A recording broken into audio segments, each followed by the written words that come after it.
What does family actually mean? Is it limited to those with whom we share a blood bond? Or does it also include the household in which we were born and the people who belong to it? From a young age, we are taught to go through fire for our family. We are encouraged to always be there for them, to protect, support, and rely on them. Even if they don't always do the same for us, or even if they do the opposite, we are taught to stick with them, forgive them, and accept them with the phrase, "It's still family, right?" But what does it really mean to be family? Is it only based on blood relations, or is it more than that? Family can extend beyond just genetic ties. It can be formed through love, care, and shared experiences. Family can be found in friends who feel like siblings, mentors who are like parents, and even in communities that support each other like a close-knit family.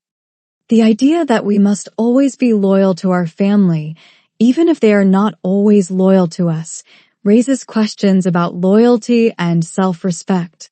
Is it wrong to distance ourselves from family members who harm us, or is it noble to unconditionally hold on to our bonds, no matter how difficult it may be?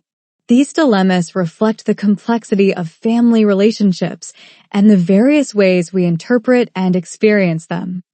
In short, family is more than just blood relations.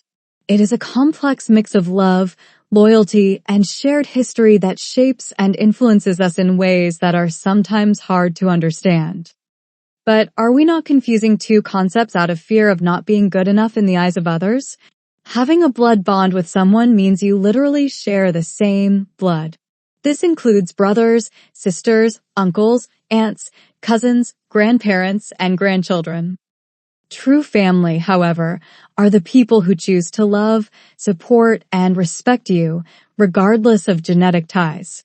These family members can be friends, partners, or even mentors who have a lasting and positive impact on your life.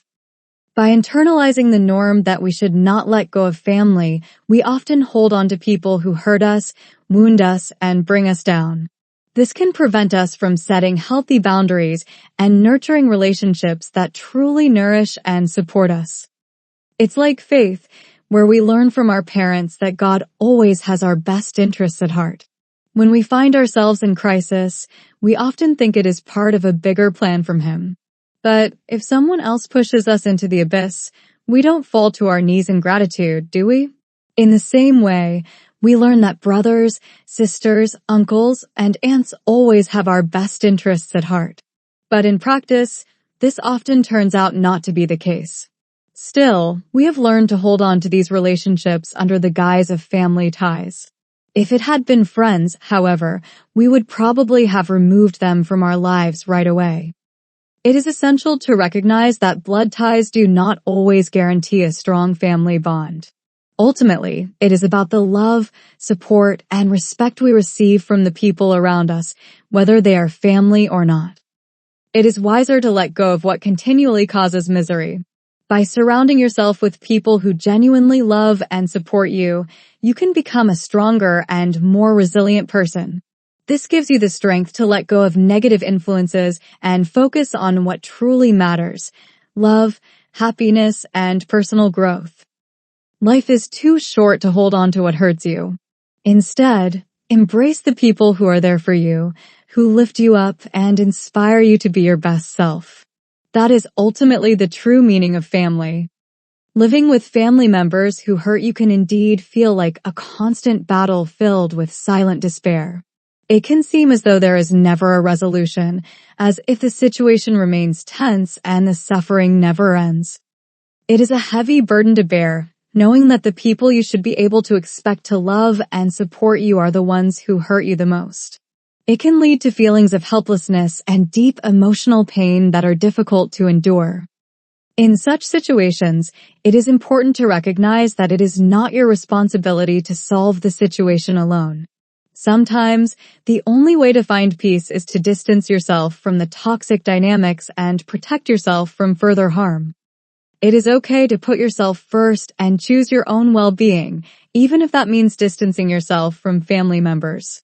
It is an act of self-love and self-respect to recognize when a relationship is unhealthy and no longer contributes to your happiness. And while it may be painful to say goodbye, it can ultimately lead to a life with more tranquility, joy, and inner peace.